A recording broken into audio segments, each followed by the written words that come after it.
So, walang kami. Kumbaga ayaw lang namin pangunahan yung natulungan.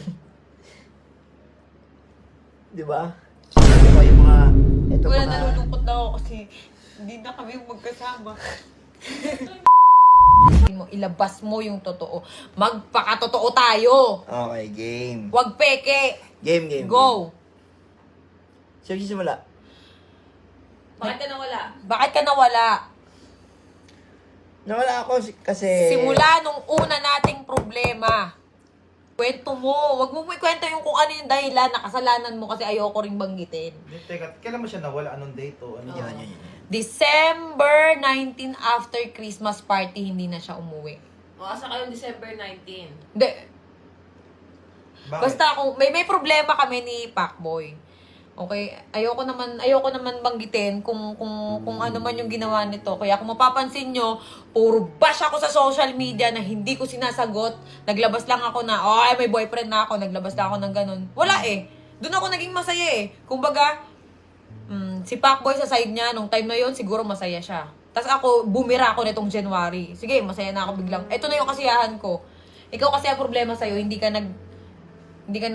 nagpapakita sa social media. Yun lang yung problema. Hindi ka nagsasalita. Kaya iniisip nila, depressed ka dahil sa akin. Dahil dun sa nangyari sa amin ni Tapang, kailan lang naman pumasok siya. Kaya nga. Pero actually, mga idol, kasalanan ko naman din talaga. Kasi nung mga time na kailangan niya ako, yun na nga, yung nasa ospital siya. Wala ako nun. Halos inumaga na ako pauwi nun. Pero, ang totoo nun, kahit nagalit siya kasi yung time na nasa ospital siya, walang kasama yung bata dito sa bahay. Oo, hindi, huwag natin ano yan. Hindi reason, yung sa pagbo-boyfriend mo naman, hindi reason yung mga kasalanan mo na dahil nawala ka nung New Year, hindi yun.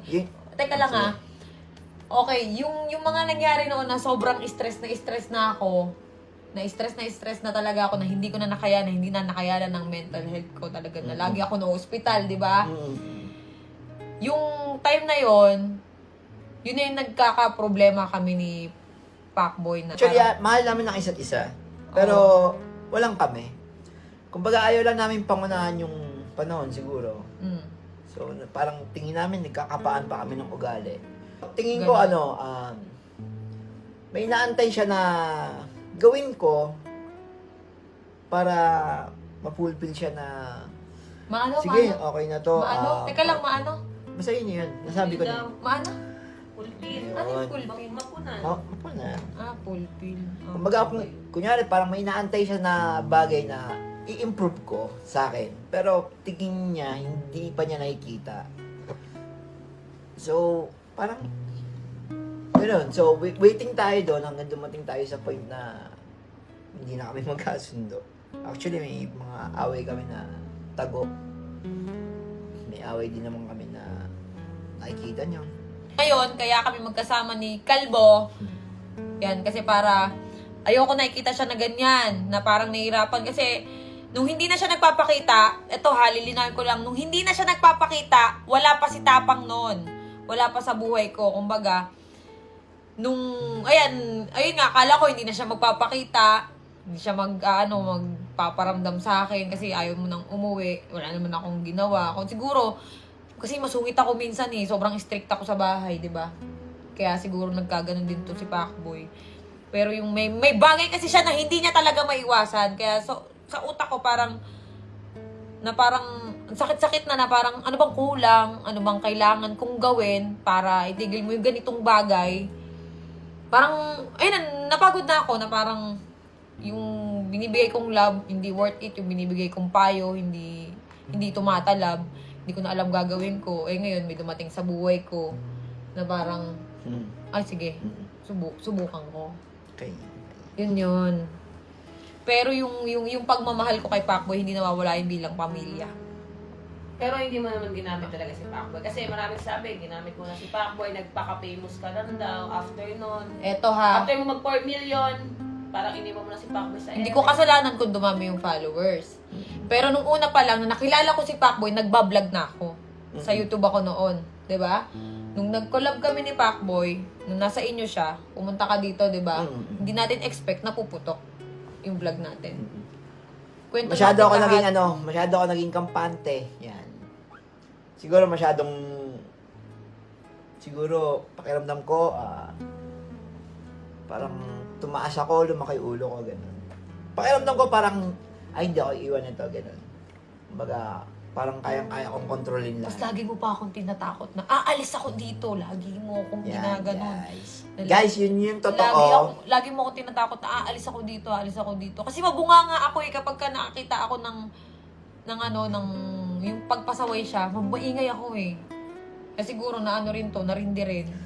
Siguro hindi ko yung mga panahon na yon, hindi ko pinahalagahan yung pagmamahal na ito.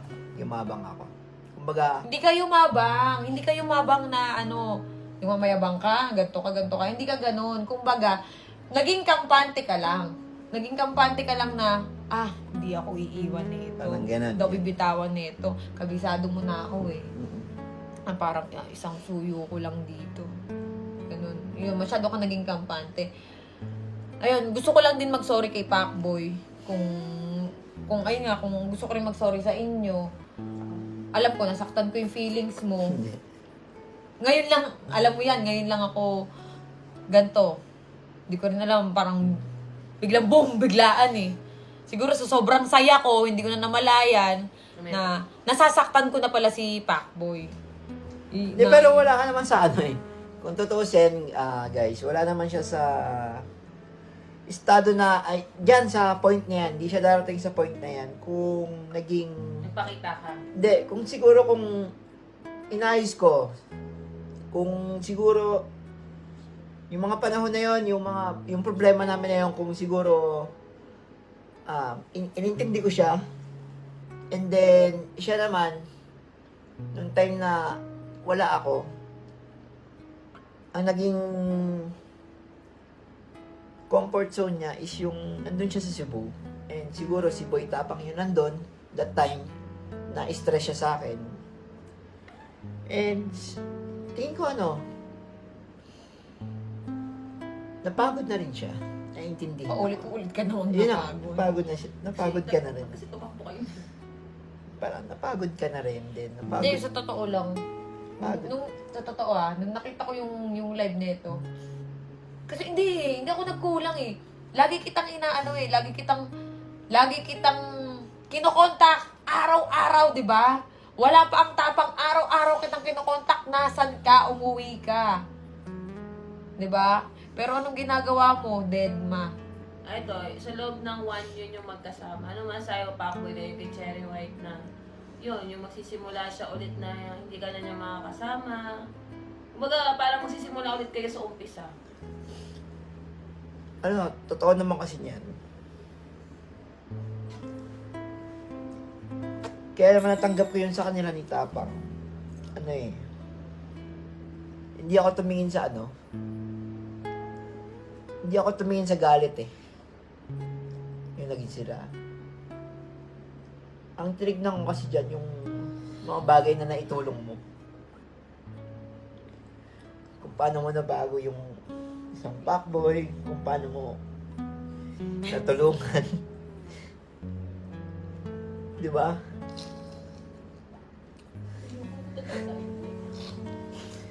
Hindi, Bobo yun mo yung kasi. tumingin ako sa hindi ako tumingin sa galit ko. Tumingin ako sa mga bagay na naitulong niya sa akin, sa kung paano niya ako binago. Teka lang, lilinawin ko lang tag dito, lovely. Yung mga vlog namin, sinasabi yung ginamit si Pacboy, nung nawalan siya ng page, yung mga video niya na ginagawa ko, yung mga content sa akin niya ina-upload sa page ko. Kaya guys, Ako pa nag-e-edit nun sa sobrang tamad mo. Alam ko yan. kaya nga, Todo trabaho ako. kaya itong mga oras na to, yung mga, Nalulungkot na ako kasi hindi na kami magkasama. Iyak ako, utang ina niyo. masakit guys, pero kailangan natin tanggapin kasi tutusin, walang problema to tao na to. Sobrang bait nito. Sobrang bait. Hindi niya